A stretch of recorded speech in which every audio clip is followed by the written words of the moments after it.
இப்போ நான் இருக்கிறது திருவாரூர் மாவட்டம் சொல்லக்கூடியங்கிற ஒரு பேசுகிறேன்.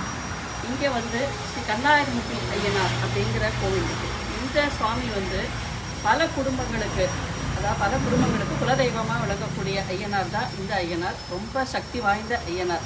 இது எப்படி அப்படின்னா, இப்போ இது 300-400 வருஷம் பழமையான கோவில். நாங்கள் மூதாதையர்கள்லேருந்து எல்லாருமே வந்துட்டு இருக்கிற கோவில் தான் இந்த ஐயனார் கோவில். இந்த ஐயனார் கோவிலுக்கு அப்படி என்ன விசேஷம் அப்படிங்கிறது ஒரு புராண வரலாறு ஒன்று இருக்குது. என்னென்னா, இப்போ கேரளாக்காரா எல்லாருமே வந்து இந்த மாந்திரிகம் அந்த இதெல்லாம் கொஞ்சம் பண்ணக்கூடியவா. இப்போ நம்ம தமிழ்நாட்டில் இருக்கக்கூடிய மாரி, பிடாரி, அம்மன் இந்த மாதிரி வந்து சில பல தெய்வங்களை வந்து அவளுடைய கட்டுக்குள்ளே எடுத்துட்டு போனது அதை சொல்லக்கூடியது புராண வரலாறு. அந்த மாதிரி காலத்தில் வந்து இந்த ஐயனாருக்கு அவள் ஒரு கட்டு போட்டு பண்ணியிருக்காள். ஆனால் அவளோட கட்டுக்குள்ளே இந்த கண்ணாயிரமுத்தி ஐயனார் அடங்கலை.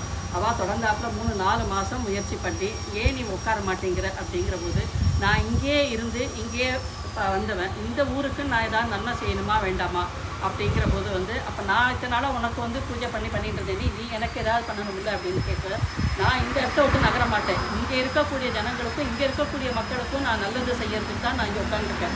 உன்னோட நான் வரதா இல்லை அப்படின்னு இவா 2 பேருக்கு வாங்குவாதத்தில் கடைசியில் ஒரு முடிவுக்கு வந்திருக்கா. என்னென்ன, சாயந்தரம் 6 மணிலேருந்து காத்தால 6 மணி வரைக்கும் அங்கே இருக்கிறதாகவும், அங்கேருந்து 6 மணி கிளம்பி இங்கே 12 மணிக்கு வந்துடுறதாகவும் ஒரு இதை போட்டுருக்கா. அந்த மாதிரி போட்டதில் அங்கேருந்து 6 மணி கிளம்பி இங்கே 12 மணிக்கு வந்துடும்.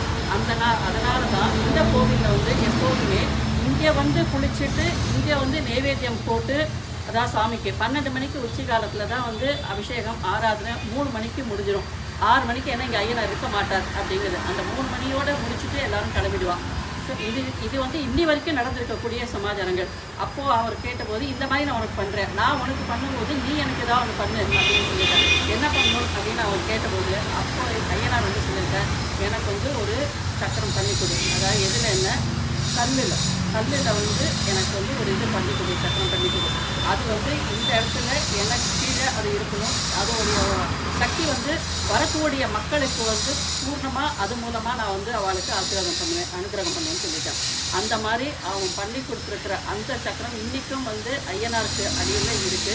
அதை யாராலையும் நகர்த்த முடியாது. இப்போ இந்த ஐயனார் கோவில் வந்து கும்பாபிஷேகம் பண்ணுறதுக்காக புனராராதனம் ரெடி பண்ணியிருக்கா, பாலாலயம் பண்ணியிருக்கா. இது வந்து தொடர்ந்து 2 வருஷத்துக்கு இந்த வேலைகள் நடக்கும். நான் உங்களுக்கு காட்டுறேன். ஒரு புண்ணியவான் எடுத்து ஃபுல்லாக எல்லாமே வந்து கருங்கல்லால் புனரமைக்கக்கூடியது. அந்த அளவுக்கு இந்த